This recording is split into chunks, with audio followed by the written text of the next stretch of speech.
What's up? And thanks for joining me on the Fear the Fro, Hug the Bro podcast.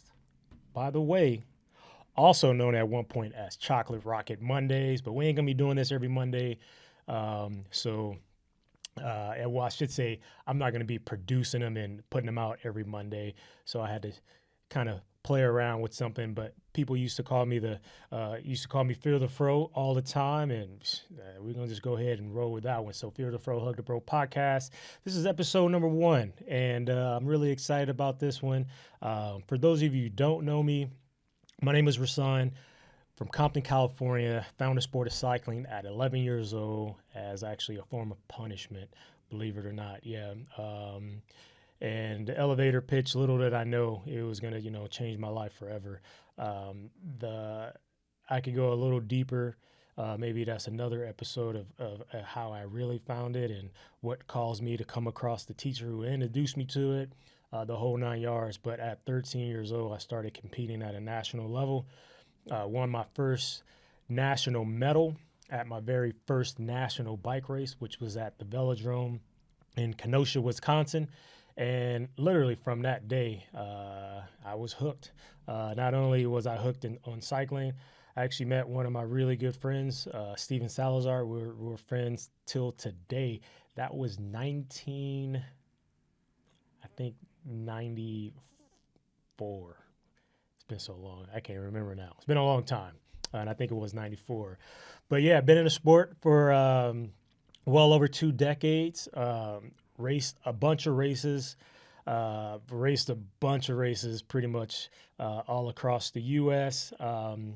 Also did some bike racing in Europe on and off as a junior. I first got my first European start when I was 17 years old on the U.S. national team, even though I did race at the Pan Am Games in Argentina, Esperanza, Argentina, when I was 16 years old. And came home with 3 medals. And that was an amazing trip as well. 16, being in Argentina for about 2.5 weeks, staying in a convent, didn't have a cell phone, didn't have Facebook. There was no social media there. Or then we didn't have any TVs. It was just your teammates. It was books. It was riding. It was exploring. It was racing. And that's one trip I remember like it was yesterday. I was so excited to be on the national team. I could have flown from LA straight to Argentina. Instead, I wanted to be with the team. Most of the team was from Pennsylvania.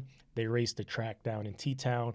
So I actually flew from LA to Philly, and then, or maybe it was New York, and then New York to Argentina. So kind of a long roundabout way to get there. But I was just excited to be traveling. I was excited to be with the national team. And the rest is history.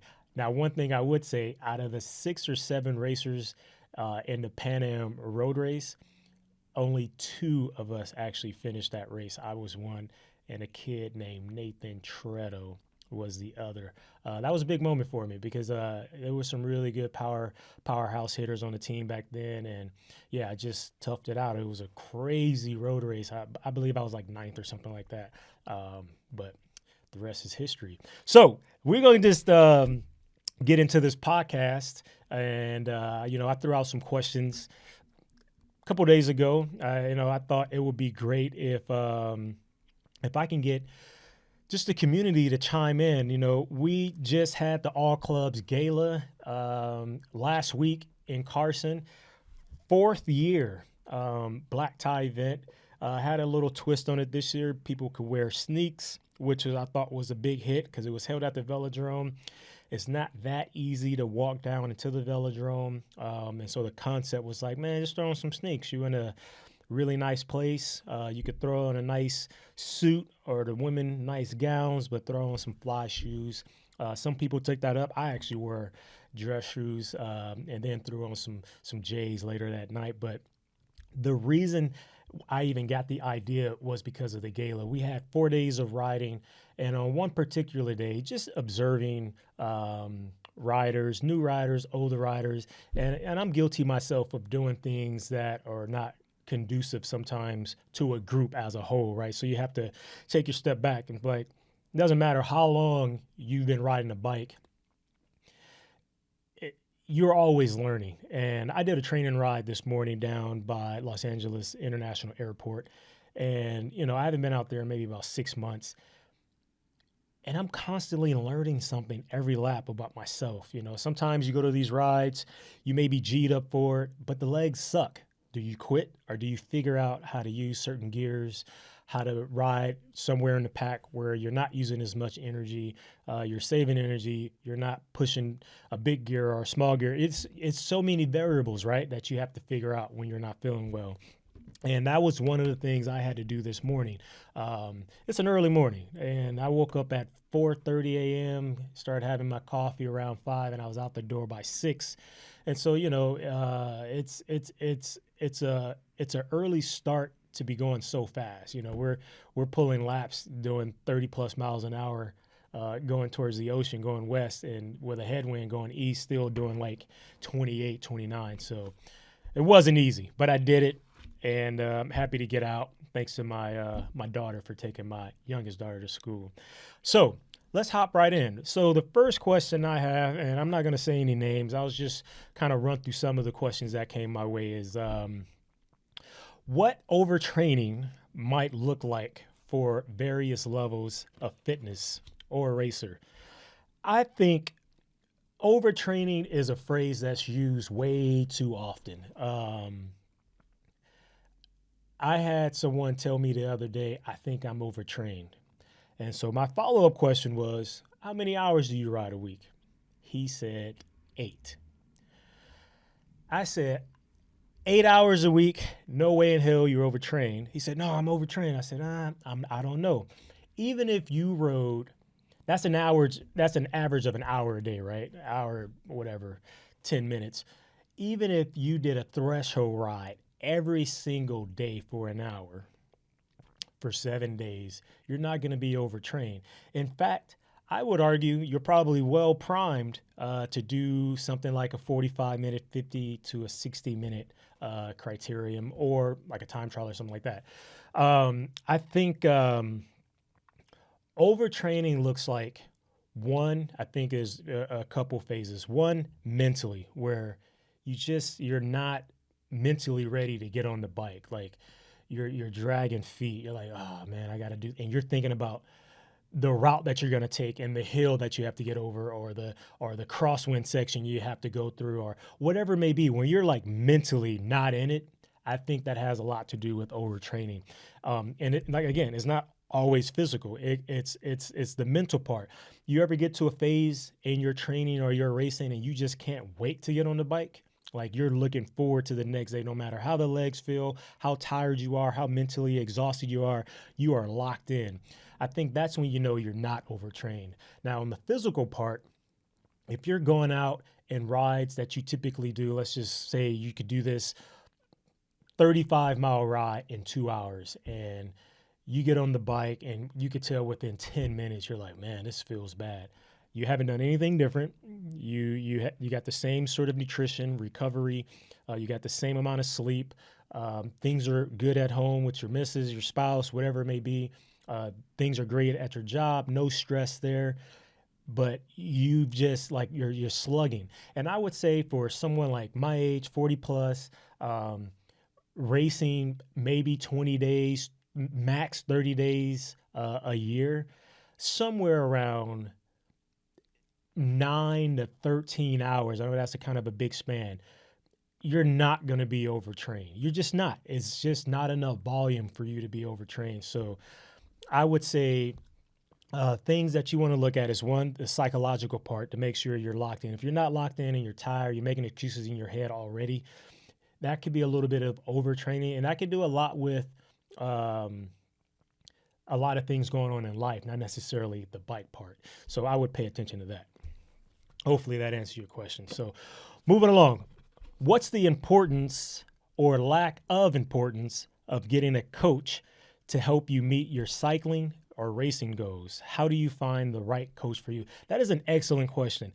And I really like that question because my very first coach, if you will, was someone that was hired by the velodrome to actually oversee all of the juniors that were going through the after school program, right? He took a liking to me because he saw some potential. And so he was my coach. But I think more importantly, he was good enough to get me to a certain level, right? Um, Teaching me all the basics, even like how to carry a track bike. You don't carry the track bike on the drive side, you carry it on the non-drive side. How to hold it over the top of the handlebars, how to change gears. So many different nuances to track racing that's so different from road racing. You're not changing your gears in road racing. When I go grab my road bike, I clip in and I leave. I don't have to worry about, oh, I better change my 52 chain ring to a 55 because I'm doing a flat ride today, or, blah, blah, blah. It's none of that, right? You, on track bikes, it's so intricate. It's so many different ways you have to maneuver, getting ready to warm up, to do your efforts. Now you got to switch gears, and then you got to put on a training gear, and then you put on a race gear. So many things. So I think he was great in that regard. Um, and then I moved on to another coach who was more intense, more get in your face, old school, use a stopwatch, would yell at you, would really get under your skin to push you to be the best person you could be. That was Mark Whitehead. Uh, Crazy as I don't know what, crazy as hell actually, but a really, really good, solid coach. Actually, the way I mentor and coach people is a lot of his coaching style. I would say today people are not tough anymore. Cycling is not for everyone, especially if you want to race. You have to be tough as nails. Seriously, it's really a tough person's sport, especially if you want to compete at a high level. So I would say you need to, if you're looking at coaches, I would say first having a coach is important. But here's the flip side of that. I will also say that having mentors are more important than coaches. I didn't just have one coach. When Tim was coaching me, I had Kirkham. When Kirkham was coaching me, I had both of those guys, right? And then I had Mark Whitehead. When Whitehead was coaching me, I also had Alan Lim. I had people that I can just pick up the phone and say, hey, I'm doing this, I'm doing that. I don't feel this way, I don't feel that way. And I would get feedback from them. My very last coach actually was in 2006, like for real coach. And it was Alan Lim. He coached me for a couple years, and that was it. So I took everything that I learned from so many different people. And one of the cool thing is I could pick up the phone and call one of these coaches today, and say, hey, I'm getting ready for, let's just say, nationals, Masters Nationals that's coming up in Wisconsin at the end at the end of summer. Uh, Here's my fitness. Here's what I want to accomplish. What do you think I should do? Now, I'm not looking for them to give me a whole program, a schedule, but maybe have a conversation to where I can structure my own training. So if you don't have that sort of relationship with different coaches across the spectrum, I would say first thing you want to do is write down your goals, because goals are going to be important, right? So few goals. Do you want to just be competitive in the local rides? Do you want to be competitive in the local crits, the local road races? Do you want to be competitive in the, like the group rides, like I said? Or do you want to actually get out there and win a race? Do you want to be the first person, to break away at a road race that you've been eyeing for a long time? You have to set the goal. And then I think once you set the goals, you will find a coach that is good for you. And one thing I say you must do, you have to interview the coach. The coach shouldn't be interviewing you, should be, there should be a two-way street, but more importantly, they have to be on your side and have to understand your schedule, have to understand your personality, how you ride, what your characteristics are, and everything else. So take your time in finding a coach. In closing, I would definitely lean on people who do have coaches and talk to them and say, hey, what do you like about that coach? You think he'd be good for me? You think he'd be, what do you like about this coach? What do you like about that coach? I think you really have to do some vetting before you just hop in. And this is not shitting on anyone who's coaching virtually. And it may work for some people. I don't really like doing it. I like being hands-on, because there's so many platforms now. You could just push a button, create a program, boom. And, these coaches are getting money. Fine. I'm not hating on that. Get your money. But it's tough to just send someone a program without seeing how this person ride. I recently came across a photo of someone sprinting, and I just wish I could grab that person and say, no, this is how you should be positioned over your bars. This is how your hands should be. And this, because everything was wrong. And they probably wonder why they can't sprint. Like literally everything was wrong. So do some vetting, dig around and find a coach that works for you. How do you know it works for you? I think you would know after the first month if it works for you. You should see, if you have a good coach, I think within 3 to 4 weeks, you should see some sort of difference in your fitness. All right, this is a long one. All right, here we go. So he says, I raced with you at El Tour de Tucson. I was in the main pack with you, but here's my question. It seems like the last turn was about 150 meters from the finish line. So what's your strategy for being in position? Like, if you're going to lead a guy out, how far away should we be aiming for that last turn? Should we be trying to drop our guy off before the last turn or after the last turn? What's the general rule on something like that? There is no general rule. There absolutely is no general rule. So he's talking about El Tour de Tucson. They have multiple levels that you can race. This past November, after, I don't know, 15 years, I actually did the metric century. I typically do the 100-miler, just wasn't feeling it this year. So I did the 60. I had been having some cardiac issues and was really monitoring how I was feeling. So yeah, there is no rule because there's so many variables. So the finish for El Tour is actually quite long. You come in on this long drag that has like 1 million cones that are extremely dangerous. And then you make this bending left-hand turn. You can't see the finish yet. There's about, I don't know, 200 meters before another turn. And then it's about a 300 meter, if I recall, a 300 meter kick to the finish. I wasn't going to sprint, but decided to sprint because I ended up putting myself in a position just kind of on accident. And so I said, hell, I'm here. I might as well sprint. So in terms of your team, you have to understand the dynamics of the race. What if there was one guy off the front that you were trying to bring back so you can get first place, or are you just going to settle for second? What if that one guy off the front is only about 100 meters in front of you? So that's roughly at speed. You know, that's like, I don't know, 2 seconds, 3 seconds, maybe a little more. But that's something at full gas, a lead out can definitely catch a rider that's been off the front that has a 100-meter gap. So you have to, that's why I say, like I said earlier, when you're racing and riding in these packs, your mind should be doing this constantly. You have to like start analyzing and continue to analyze everything as you race, because if you don't, you become stagnant and you realize you're getting the same result every single event. If it's a race, training, group ride, whatever, you're going to get the same result. So it's like you have to analyze all these things. You're looking ahead. All right, is this guy off the front? Where is my sprinter? How's he feeling? Is his left knee poking out? I know when his left knee pokes out, he's tired. How's my second lead out guy? How's he feeling? Oh, he hasn't had a water bottle in the last 50 miles. These are things you have to be thinking about, right? And then after you compile all of those thoughts together, then you figure out how you're going to do the lead out. So there was one guy off the front at El Tour. We weren't going to catch him. He was long gone. So now if we're going to go with that scenario, you're not going to get first. You got a few fast guys in the field. I was in the field. You got to be thinking, all right, how do we make sure Rasan doesn't beat us, right? He's one of the fastest guys in the group. I don't know how many guys you had. Let's just say hypothetically you had 4 riders doing the lead out for your sprinter.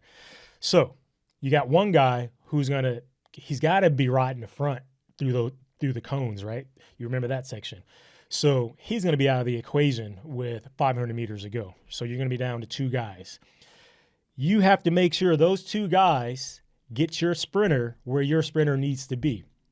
For me, no more than 200 meters. 200 meters at speed is a long way to go. I think when I was a little younger, I can go a little farther, maybe 250, 275, but more than that, if I'm sprinting for 300 meters, I'm getting smoked. Prime example, if you go to my YouTube page and check out Marietta, the crit last year, or it could have been the year before, I can't recall.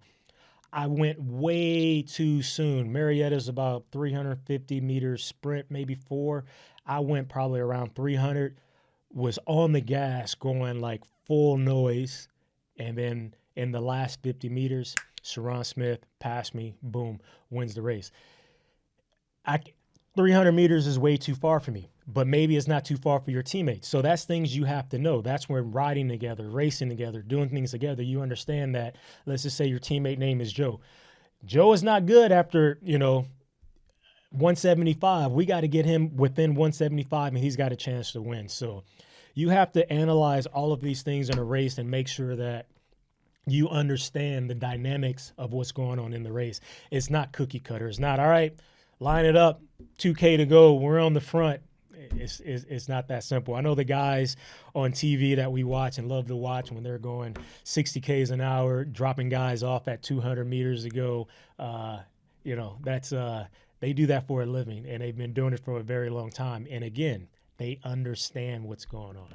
So hopefully that helps you. All right, we're gonna keep it going. I don't have a lot. I got quite a few, but I kind of like just randomly picked and choose a few that we're gonna answer. So the next one, what do you say here? Okay, he wants to know, what is my favorite year of bike racing and why? That's deep. Man, racing as a junior was so much fun. That's why today when I see junior fields that are like 10 racers, 15, even 20, let me tell you this. My first junior nationals, road nationals, was in Cincinnati, Ohio. Juniors 15, 16 had so many kids racing. We had to have heats in the crit. We had 30-minute heats. I think there had to be close to 300 15, 16 racers that we had to have heats to have the finale, because it's just too many races. You can't put 300 kids in a national championship crit. Excuse me. So that was probably some of my favorite racing, just because, as a kid, you're not looking at it like, oh, here's the future. You're like, it's all of these kids from all across the nation. I mean, all the way as far as up, it's like Washington, all the way over to Maine, and everything in between. You had juniors. The dominant juniors came from Pennsylvania, California. I would say those were the main two. I'm sure there were others. I think Jersey, like East Coast New York, Jersey, they had some really good juniors.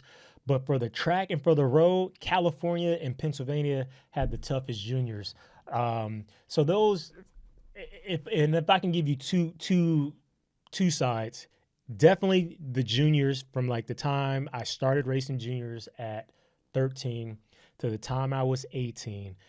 I mean, 17, 18 nationals, the track fat, road fat. I mean, I could throw up pictures of us going up hills, these crazy steep hills, and the line is like 80 riders deep. And that's like the front of the group, or junior selection road race that was in Pennsylvania. You had hitters like Mike Creve, Mike Freeman, so many guys. Like, I'm throwing a blank right now, but like, you look at these guys that was in the juniors 17, 18 that went on to do great things in the sport, still in the sport, giving back to the sport.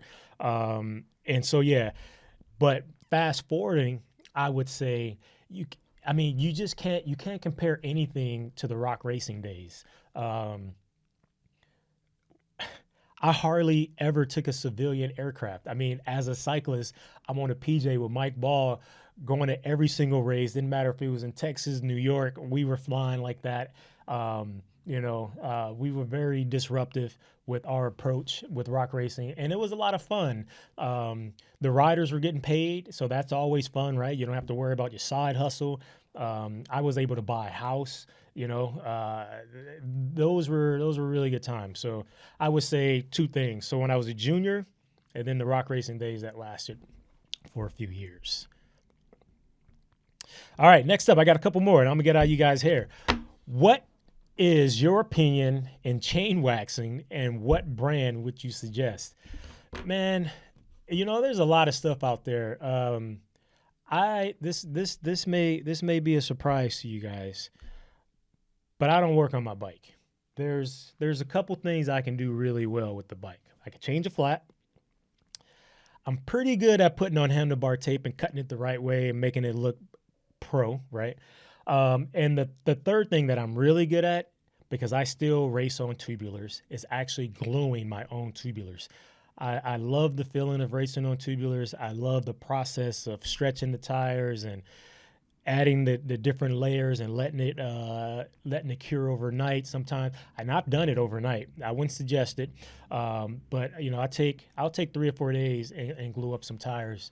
But as far as like chain waxing and all that stuff, it's so many out there. I think you have to figure out what works for you. I've got some stuff that a friend of mine gave me that I'm trying out right now. I actually use it on my mountain bike.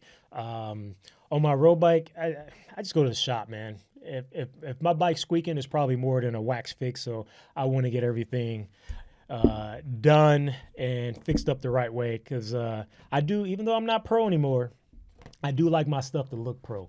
I don't need all that extra stuff, or I don't need lights. I do ride with a rear-facing light, but I don't want all those connecting clips and extra stuff all over my bike. It got to be clean. You know what I mean? All right, moving on along. Ooh, this is a juicy one, y'all. All right. How would you allocate time across these training categories within a 10 to 20 hour weekly schedule? Also, in what order would you structure them for optimal performance? Now, this is deep. If you've got 20 hours to race or to train, you can do pretty good. 20 hours is a lot of riding. People often ask me, how many miles do you train a year? Or I'm sorry, not a year, a week. And, miles are so subjective that I train off of hours. I plan to do a road race coming up in a couple weeks. It's 89 miles. It's fairly flat. It's got some rollers in it. And it could be 3 hours. Could be 4.5 hours. Just depends on how fast they race, right? El Tour de Tucson, 104 miles or whatnot. They broke the record this year. Did it in just under, what is it? Was it 3:53 or something like that? But in previous years, it was 4 hours. The year that the last time I did it, it was 3:58. So it is all depends. So because you could take that same race, 87 miles is coming up, and add 2 6-mile climbs, and that automatically takes your time up by another 45 minutes, right? So it's not a 3-hour race anymore. It's automatically a 4-hour race or 5-hour race. So I like to train off of hours. So he listed a bunch of things, and I'll run them off. Base training, VO2 max, sprint training, cornering, bike handling, race simulation tactics, strength and mobility, weight training, recovery. Any additional forms of training may be what additional forms of training may be beneficial? What other disciplines would you recommend for cross training? So this is pretty heavy, and we might have to come to this on a different pod, because I think each layer has some significant do's and don'ts, right? So let's just tackle a few. Base endurance training. Big fan of it. There's been a lot of talk about zone 2. Zone 2 stuff's been around forever. It's nothing new, right? But I'll tell you this. There's a time that you do base training. And the old analogy is, if you build a nice platform when you're building a house, your house is going to be sturdy, right? So if your framing's crooked and you miss some beams here and you don't have a good foundation, if the wind blows the wrong way or the right way, you could lose your house. Now, I'll give you an example of when you don't base train and how things operate. When I was a junior, I was fairly good, right? And I would race up. I would race the seniors. By the way, one of these jerseys back there, I won U.S. Crit Amateur Nationals as a junior. And I was training maybe 15 hours a week, and that was with training on the track as well. So as I got older, I didn't bump up the volume of that. I didn't bump up from 15 to 18 or 15 to 20. I went to college. I was still doing anywhere from like 13 to 15 hours a week. Now I'm on Saturn cycling team. And I'm going to these races, and sometimes I'm great. I could run with the best of them. Chris Horner was on our team. Trent Klasna, Tim Johnson, Ivan Dominguez. Sometimes I'm in there and I can actually contribute to the team. 2 weeks later, I go to another race and I can't do anything. I'm like, man, what is going on? When you don't have good base, you never know when you're going to be good. It's a roll of the dice. Your fitness goes like this. And it's the most frustrating thing because you could feel good on Friday, get to the race, and absolutely suck on Sunday. So building that foundation is absolutely key. So I would definitely say base training, you got to do it, but you have to do it in certain months that leading up to bigger events. So for instance, for me, I just started training, then I got sick, but I'm not hopping right back into doing hard races. I'm still going to work on my base training right now because I don't plan to race, I don't know, for another maybe month or two. So I'm still going to use the next 3 to 4 weeks to base train. I'm not going to hop right into interval training and stuff like that, high intensity. I'm going to allow the racing to give me that. I'm going to suck. It's going to hurt. When they're going 40, 50 Ks an hour, single file, it's going to hurt like hell. But I'm training. And so I'm going to use the races to get me to where I need to go. And then once I feel that fitness level bump up, then I'll start doing more structured sprint training and VO2 max, stuff like that. So I'm going to save this one because I do want to unpack a lot of it, but very, very good question. We'll dive into that one a little later. I will talk about the last one. What other disciplines would you recommend for cross training? For me, big believer in riding Zwift, big believer in cross country mountain biking. I also do like enduro and stuff like that. I'm not that good at it. I love it because I'm just an adrenaline junkie, and it pushes my limits, and it's teaching me another discipline. But cross country mountain biking, I love it. I notice a huge difference when I train. As a matter of fact, Ken, man, give me my bike back. I need to get back on it. Once this rain passed, I definitely want to get back into mountain biking. Having the fires in Santa Monica, I mean, I hate to sound like I'm being insensitive, because it's tragic, man. We lost a house when I was 9 years old to a fire, so I know exactly what it feels like. It's devastating, but I can't mountain bike, and that's where I like to mountain bike. I'm not even going in that area for a long time. Just the air quality just can't be good. They say it's okay, but I'm not going out there, and that's typically where I mountain bike. So I have to find some alternatives because I do like cross-country mountain biking. It's just a lot of fun, man. These mountain bikes are so good. I ride a Giant mountain bike just like I ride Giant road bike. By the way, this summer will be 8 years that I've been with Giant. Can you believe that? I've been on Giant bikes, Cadex, saddle, handlebar, stem, and wheels for the last 8 years. Can't say that about a lot of ambassadors. I'm just saying, y'all. But anyway, I hope this was great for you. I hope you learned something today. This is episode 1. There'll be many, many more of the Fear the Fro, Hug the Bro podcast. I appreciate you guys for checking in. Share this with your network. Share this with your friends. And if you have a topic that you would like for me to cover, just shoot it my way. I won't be the only one on the podcast. I will have some special guests. I have one, I think that may shock you guys, that I have lined up. And if you guys have someone that you think should be on the pod, just let me know and we'll bring them right in. All right. Thanks for watching, and we'll catch you next time. Fear the Fro, Hug the Bro.